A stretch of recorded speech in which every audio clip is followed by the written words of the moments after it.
The boardroom fell silent as 200 eyes fixed on the whiteboard where a 9-year-old girl stood, chalk in hand, solving an equation that had stumped quantum analytics' entire engineering team for 4 weeks. Rebecca Hartley gripped the edge of the conference table, her knuckles white against the polished mahogany. Her daughter wasn't supposed to be here. Maya had wandered in from the waiting room, looked at the board covered in failed attempts and crossed out formulas, and simply walked up and started writing. The chalk moved with surprising confidence across the board. Greek symbols flowed into elegant mathematical notation, variables aligned with perfect precision.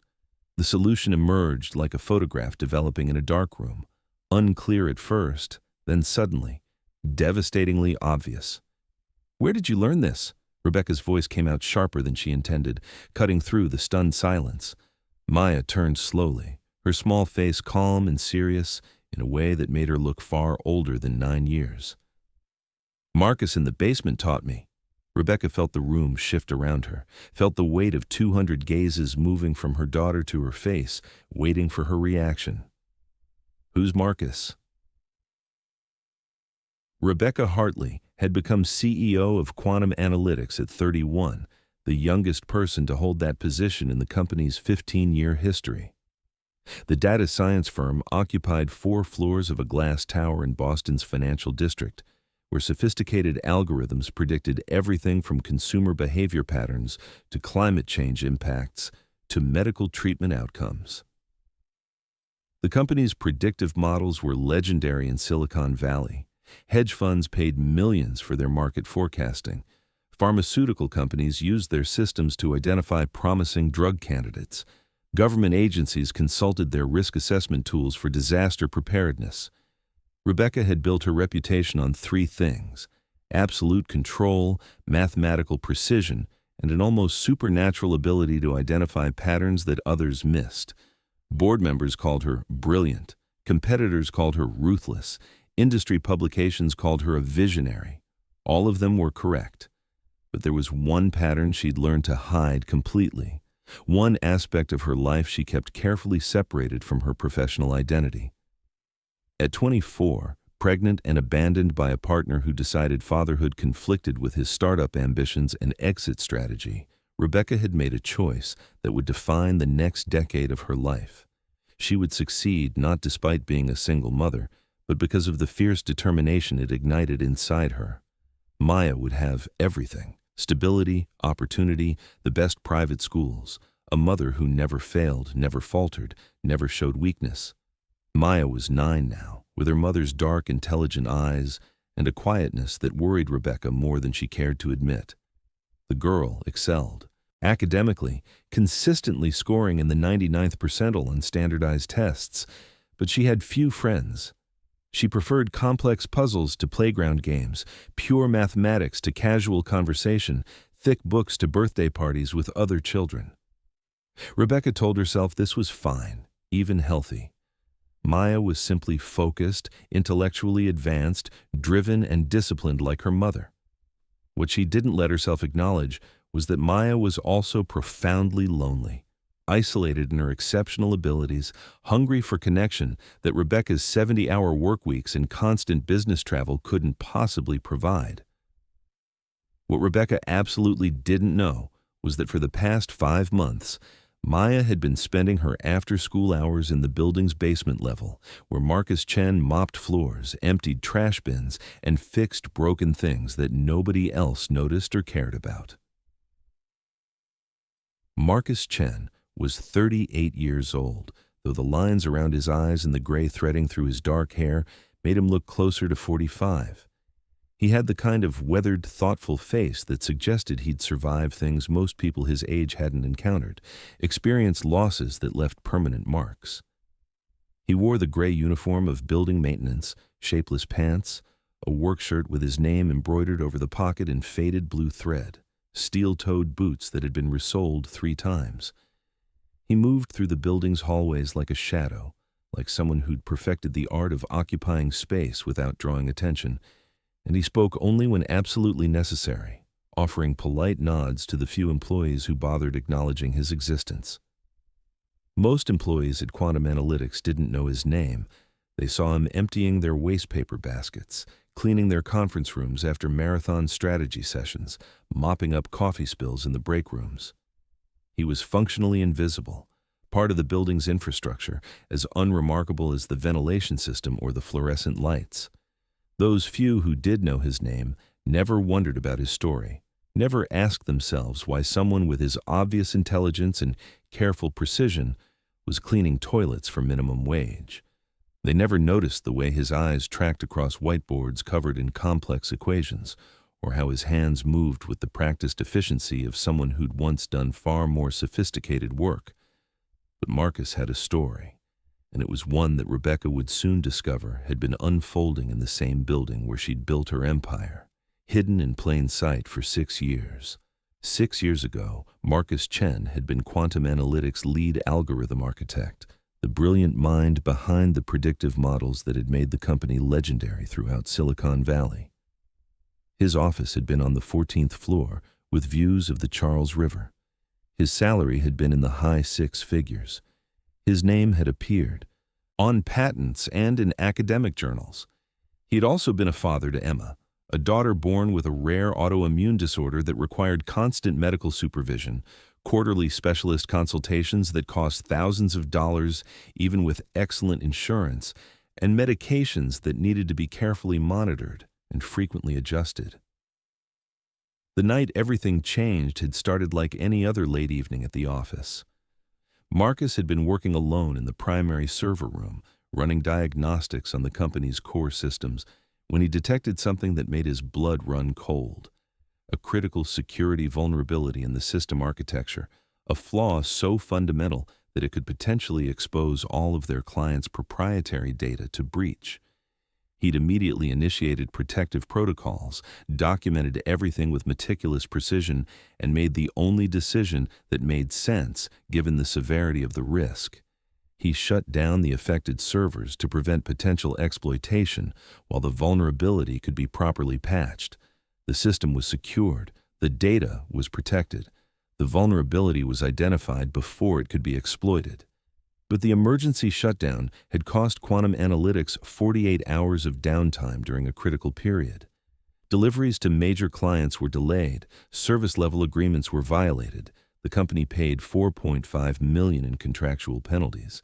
Richard Brennan, the chief technology officer who had designed the flawed architecture in the first place, needed someone to blame. He needed the narrative to be about human error rather than systemic design failure. He needed a scapegoat who could be sacrificed to protect the company's reputation during a crucial funding round. Within 10 days, Marcus was terminated for unauthorized system interference resulting in significant financial damages. The incident report was carefully worded to make his emergency response sound reckless rather than responsible. His severance package was conditional on signing an ironclad non-disclosure agreement. His professional references were systematically destroyed through quiet phone calls and strategic emails.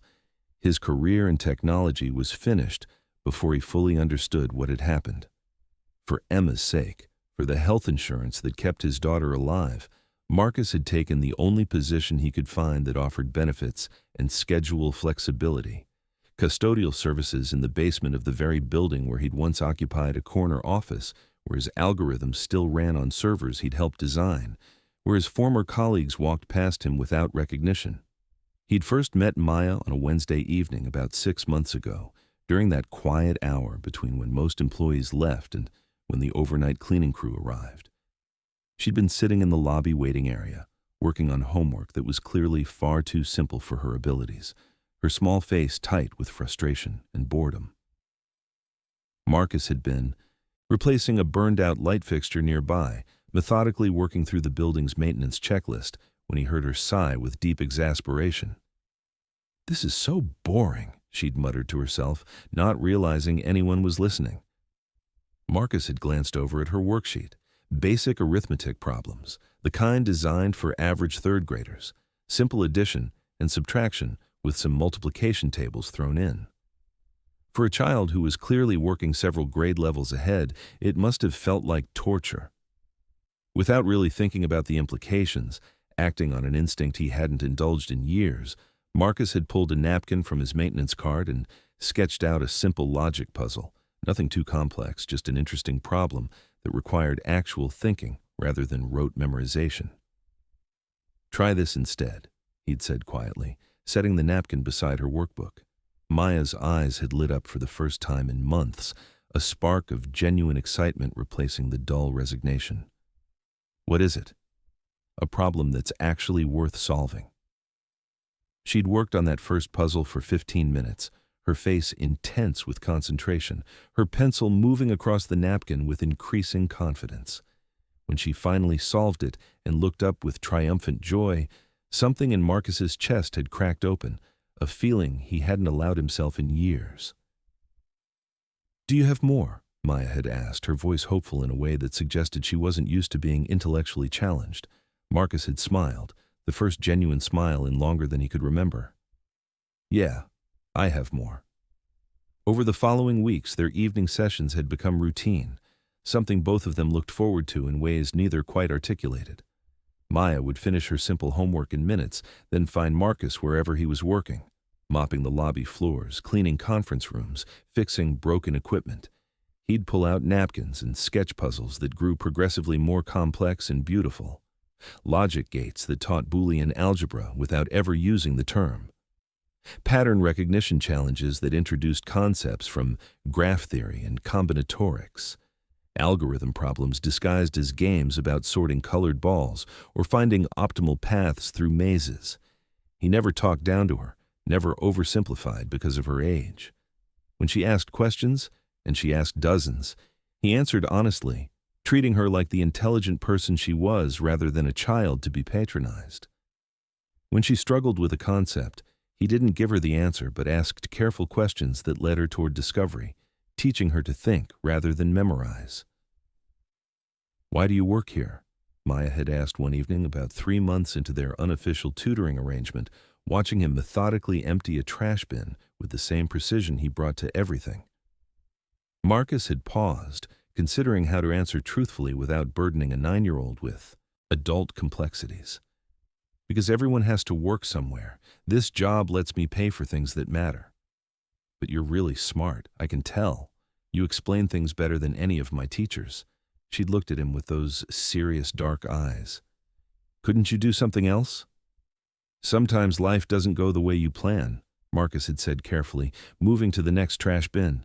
"Sometimes you end up somewhere you didn't expect. That doesn't mean you stop being who you are inside." Maya had thought about this with characteristic seriousness. "My mom says success is about never giving up on your goals, about working harder than everyone else and never showing weakness. Your mom is very successful, but she's always working. She's always tired." Maya had looked down at her small hands. "Sometimes I think she wishes I wasn't here, that I make everything harder for her." Marcus had felt his heart break a little. He'd set down his trash bin and crouched to her eye level. "She doesn't wish that. I promise you that. Being a parent is complicated. Sometimes we make mistakes trying to do what we think is right, but I guarantee you, she loves you more than anything." He'd pulled out another napkin and drawn a more complex puzzle, one that would take her several days to fully solve. "But you know what I've learned? The most important thing isn't being perfect or successful by someone else's definition. It's showing up, being present, paying attention to what actually matters rather than what you think should matter." Maya had studied his face with surprising intensity. "You're a good dad, aren't you? To whoever you have at home." "I try to be. For my daughter Emma." The morning after Maya solved the impossible equation in the boardroom, Rebecca Hartley stood in her corner office on the 15th floor, staring at the employee directory on her computer screen with growing confusion and something that felt uncomfortably like dread. Marcus Chen. Custodial services, basement level, no photograph, no credentials listed. Just a start date from 18 months ago and an employee ID number. 18 months. Maya had been seeing him for 5 months, which meant he'd been in the building, invisible and unnoticed, for over a year before their paths crossed. Her assistant Jennifer appeared in the doorway, her normally composed expression troubled. Building management just called. They want to schedule a meeting to discuss disciplinary action. Rebecca looked up sharply. Against whom? The maintenance worker who's been, quote, engaging in unauthorized contact with executive family members. Jennifer's tone suggested she found the phrasing as ridiculous as Rebecca did. They're concerned about liability and proper boundaries. Rebecca felt something cold and hard settle in her chest, a protective instinct she usually kept carefully controlled. Set up a meeting for this afternoon, but I want to talk to him first, directly. Jennifer nodded and disappeared. Rebecca sat for a long moment, staring at Marcus Chen's bare employee record, then made a decision that would change everything. The basement level of quantum analytics smelled like industrial cleaner, old concrete, and the particular mustiness of spaces that rarely saw natural light. Rebecca had never been down here in 6 years as CEO. There had never been a reason. The building's infrastructure simply worked, maintained by people she never saw or thought about. She found Marcus Chen in a storage room off the main corridor, organizing cleaning supplies with methodical precision that reminded her uncomfortably of how her best engineers approached code optimization, everything in its proper place, systems within systems, logical organization that made future work more efficient. Mr. Chen. He turned slowly, and Rebecca was struck by his face, weathered but intelligent, with eyes that suggested he saw far more than most people realized. No surprise registered in his expression, as if he'd been expecting this confrontation, had perhaps been expecting it for months. You've been teaching my daughter. It wasn't a question. I've been answering her questions when she asks them. There's a meaningful difference. His voice was quiet but firm, educated in a way that didn't match the gray uniform. Rebecca's jaw tightened, her corporate negotiation instincts kicking in. You had no right to... To what? Marcus interrupted gently, setting down the bottle of cleaning solution he'd been shelving. To treat her like she's intelligent? To give her challenges that actually interest her rather than bore her? To notice that she's brilliant and profoundly lonely? The words landed like physical blows, each one striking something Rebecca had been carefully not thinking about for years. When's the last time you asked Maya what she's genuinely curious about? Marcus continued, his voice still quiet but carrying an edge of something that might have been disappointment or sadness. What makes her excited rather than just compliant? What she dreams about when she's not trying desperately to meet your expectations and prove she's not a burden? Rebecca thought about dinner 3 nights ago. Maya had talked enthusiastically about fractals and recursive patterns, about how certain mathematical structures repeated at different scales, creating infinite complexity from simple rules. She'd been more animated than Rebecca had seen her in months, gesturing with her hands as she tried to explain Mandelbrot sets and Julia fractals. Rebecca had been checking emails on her phone, responding to a client crisis with half her attention, offering distracted, "That's nice, sweetheart," responses, while mentally composing messages about quarterly projections and timeline delays. She suddenly couldn't remember a single specific thing Maya had said that night. She asked me last week if I thought she was smart enough, Marcus said quietly, watching Rebecca's face with those perceptive eyes. A 9-year-old who can intuitively grasp algorithmic complexity that stumps engineers with advanced degrees asked if she was smart enough. Do you know why she's uncertain? Because she's never seen you genuinely impressed by her. She's never experienced you being truly present rather than distracted by the next crisis or opportunity. Rebecca felt anger flare, a defense mechanism against truth she didn't want to acknowledge. You don't know anything about my relationship with my daughter. You're a maintenance worker who spent 5 months getting to know her better than you have in the last year, Marcus said simply, without heat or accusation, just stating fact. I know she does homework that bores her because it's what's expected. I know she's learned to make herself smaller and quieter and less demanding because she's terrified of being a burden on your success. I know she spends 2 hours every day in that waiting room hoping you'll finish work early just once, and that she's stopped hoping because it never happens. Each word felt like a scalpel, precisely cutting through the rationalizations Rebecca had built so carefully. Building management wants you written up for protocol violations, Rebecca said, deflecting from the uncomfortable accuracy of his observations. They're saying you violated appropriate boundaries with an executive's child. I know. I expected this eventually. Marcus's expression remained calm, almost resigned. Why didn't you tell me who you were? That you used to work here in some other capacity? Because there was no way this man had always been a janitor. His vocabulary, his bearing, the way he explained complex mathematics to a 9-year-old, none of it fit. Would it have mattered? Marcus asked simply. Would you have listened differently? Seen me differently? Or would you have just found more sophisticated reasons to dismiss what I'm saying? Rebecca didn't have an answer. She turned toward the door, needing to escape this conversation and the uncomfortable mirror it was holding up. Stay away from my daughter. She walked away, her heels clicking sharply on the concrete floor, but the wrongness followed her. Something about the way Marcus had looked at her, not defiant, not apologetic, just profoundly disappointed. Like she'd failed a test she didn't know she was taking, like he'd expected better and been proven wrong. Walking back to the elevator, Rebecca couldn't shake the feeling that she'd just made a terrible mistake, though she couldn't quite articulate why or how to fix it. Rebecca couldn't let it go. That night, after Maya had gone to bed without saying much, Rebecca sat in her home office and made a decision that violated every professional boundary she'd maintained. She called Jennifer's personal cell. I need you to pull a complete background check. Marcus Chen, Custodial Services, started 18 months ago. Jennifer called back at 6:30 a.m. Rebecca, you need to see this. The file was devastating. Marcus Chen, former lead algorithm architect at Quantum Analytics, terminated 6 years prior for gross negligence resulting in financial losses. The official incident report described an unauthorized emergency shutdown causing $4.5 million in penalties. Rebecca read it twice, struggling to reconcile the maintenance worker with the senior engineer in these documents. But something was missing: the technical analysis, the actual system logs from that night. Rebecca opened Quantum's secure archive servers and searched for Marcus's termination date. The logs were there, but sealed by executive order. Richard's order.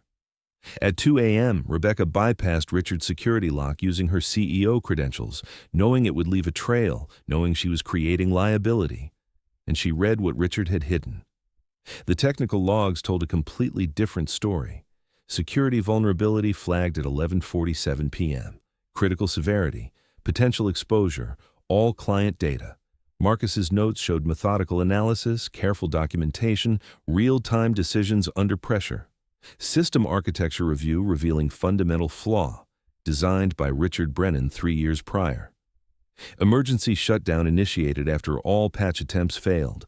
Marcus's justification: 48 hours downtime preferable to complete data breach. Without Marcus's intervention, the entire client database would have been compromised. The $4.5 million in penalties would have been $200 million in lawsuits and destroyed reputation. Marcus hadn't caused a crisis, he'd prevented a catastrophe. But the official report blamed Marcus for reckless system interference, not the architectural flaw. And it was signed by Richard Brennan, who designed the flawed system. Rebecca kept reading. Email chains showing Richard pressuring the insurance investigator. Brand protection is essential. We need this closed as human mistake, not architectural vulnerability. Investigators push back. The technical data contradicts that narrative. Richard's response: find a way or find a new client. We pay you $200,000 annually. Richard had destroyed Marcus's career to cover his own mistake. And Rebecca had never questioned the convenient narrative. Her phone buzzed. Per your directive, Marcus Chen's building access suspended. She hadn't given that directive, but she knew who had. Rebecca arrived at 7 a.m. to find Richard waiting with 3 board members. We need to discuss information security, Richard said, sliding a folder across the table. You accessed sealed personnel files without authorization. Those files relate to company operations. As CEO, that's my responsibility. The files were sealed under attorney-client privilege. Opening them creates legal exposure. The board members exchanged uncomfortable glances. I'm recommending enhanced security protocols, Richard continued smoothly. No non-essential personnel should have access to executive floors or family members. It's a liability issue. Rebecca saw the trap. If she fought this, she'd have to reveal what she'd discovered. If she didn't, Marcus would be gone and Maya would lose the only person who'd paid attention to her. Draft the policy, Rebecca said quietly, hating herself. I'll review it. That afternoon, a company-wide memo went out. New security protocols. Custodial staff would work overnight only.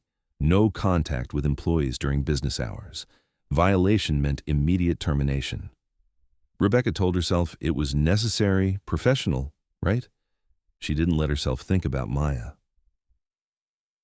Marcus received the memo in the basement locker room. He read it twice, then placed it in his locker beside a photograph of Emma, now 12 and healthier. He had 3 hours left on his shift. He found Maya in her usual spot, working on homework that was too simple. The light had gone from her eyes. Hey, kiddo. She looked up and her smile faded when she saw his expression. What's wrong? I won't be around for a while. New company rules. Maya's eyes filled with tears. Because of me? Because I solved the equation? No, never because of you. Marcus pulled out a napkin and drew something complex and beautiful, a puzzle that would take weeks to solve. But promise me something. Keep learning. Keep asking questions because you love it, not to impress anyone. Can you promise me that? Maya nodded, unable to speak, tears streaming down her face. You're going to do amazing things. Don't let anyone convince you to be smaller than you are. Don't hide your light. The world needs people who ask hard questions and solve impossible problems. Will I see you again? I hope so. Marcus touched her shoulder gently.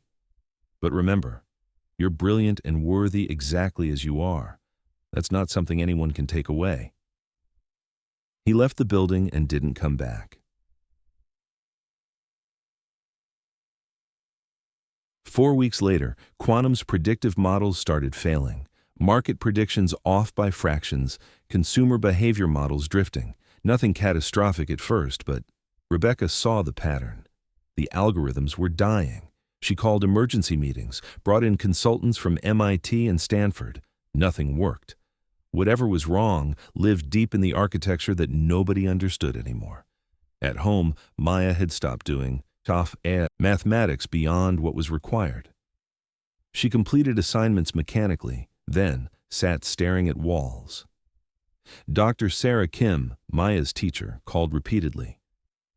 Maya seems depressed. She used to volunteer constantly, help other students, ask questions beyond curriculum. Now she barely participates. I'm worried. Rebecca tried talking to Maya. Maya answered in monosyllables. I'm fine. School is fine. Nothing is wrong. The light was completely extinguished. One night, Rebecca found Maya at the kitchen table with Marcus's final puzzle, crumpled in her hands. Do you miss him? Rebecca asked quietly. He made things make sense. Maya's voice was small. He showed me being smart isn't something you hide, that asking questions isn't annoying. She looked up with painful eyes. Why did you make him go away? Rebecca felt something crack. I didn't mean to. Yes, you did, Maya said with brutal honesty. You chose protecting your position over letting me be happy. The words hit hard because they were true. Jennifer knocked on Rebecca's office door the next morning. I kept digging into Marcus's file. You need to see this. She laid out documents, original security assessments, insurance investigation records, and buried deep email chains from 6 years ago.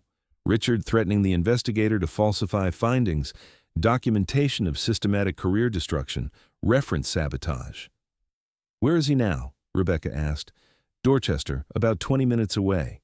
Rebecca grabbed her coat. Cancel everything. The apartment building was old but clean. Rebecca climbed 4 flights and knocked on 4B. A girl answered, about 12, with careful eyes. Is your father home? Marcus appeared, hand on his daughter's shoulder. When he saw Rebecca, something shifted in his expression. Emma, go finish your homework. He stepped into the hallway. I read the real security assessment, Rebecca said. I know what Richard did. I'm here because quantum is failing and my daughter hasn't smiled in a month. I need your help. Marcus studied her face. What are you offering? Whatever you want. Your position back. Public vindication. I don't want my old job, but I have 3 conditions. I'm listening. 1. No more scapegoating people to protect reputations. Agreed. 2. You open all archives. No more sealed files. Done. 3. Maya keeps learning because it makes her happy, and if she decides tomorrow she hates it, that's okay too. Rebecca felt tears sting her eyes. I can do that. Marcus stepped aside. Then we have work to do. The war room was established on the 3rd floor. Marcus, Rebecca, Jennifer, and 4 original engineers who remembered him before. Rebecca also invited Dr. Sarah Kim, Maya's teacher. I don't understand why I'm here, Sarah said. Because this isn't just about fixing a system, Rebecca said. It's about fixing everything we broke. For 5 days, they worked. Marcus explained his original philosophy, how systems, like people, need room to question and adapt. He taught the same way he'd taught Maya, with patience and napkin diagrams. On the 6th evening, Emma and Maya arrived. The girls worked together on a puzzle Marcus had sketched, laughing and collaborating. Rebecca watched her daughter's face come alive again. By week's end, Marcus had the solution. They had a major pharmaceutical presentation in 3 days, a $60 million contract. We can do it, Marcus said, but I need full system access. Rebecca handed over her credentials without hesitation. Richard discovered what was happening the next morning. An emergency board meeting was already scheduled. You brought Marcus Chen back, Richard said coldly. If you proceed with this presentation, I'll resign and take this public. Quantum will drown in lawsuits. I've also blocked his credentials. Security will remove him if he tries to enter. Rebecca stood. Then start writing your resignation, Richard, because Marcus Chen is presenting tomorrow, and we're telling the truth about everything. The presentation hall held 300 people. Rebecca opened the broadcast system. Marcus Chen, use my credentials. Come take back what was always yours. She walked onto stage. Before we begin, I need to tell you a truth we've been hiding for 6 years. She told everything. The security flaw, the emergency shutdown, the false report, Richard's cover-up, her own complicity. The room was silent. The back doors opened. Marcus walked in, Emma and Maya beside him. He wore a suit, the man he'd been before. For 40 minutes, Marcus explained the architecture, the repairs, the philosophy, how the strongest systems are built on truth and adaptability. When he finished, applause erupted. Jennifer projected Richard's cover-up emails onto the screen. Richard Brennan is no longer with Quantum, Rebecca announced. We're committed to making this right. The pharmaceutical officer stood. Expect our signature by week's end. That evening, Rebecca found Marcus packing up. The board wants to offer you Chief Technology Officer. Marcus shook his head. I want to start a program, free classes for employee children, math, science, whatever they're curious about. No grades, no pressure. He smiled. I want to call it Maya's Lab. Rebecca's throat tightened. When can you start? Maya's Lab opened 2 months later. Within weeks, 37 children were attending.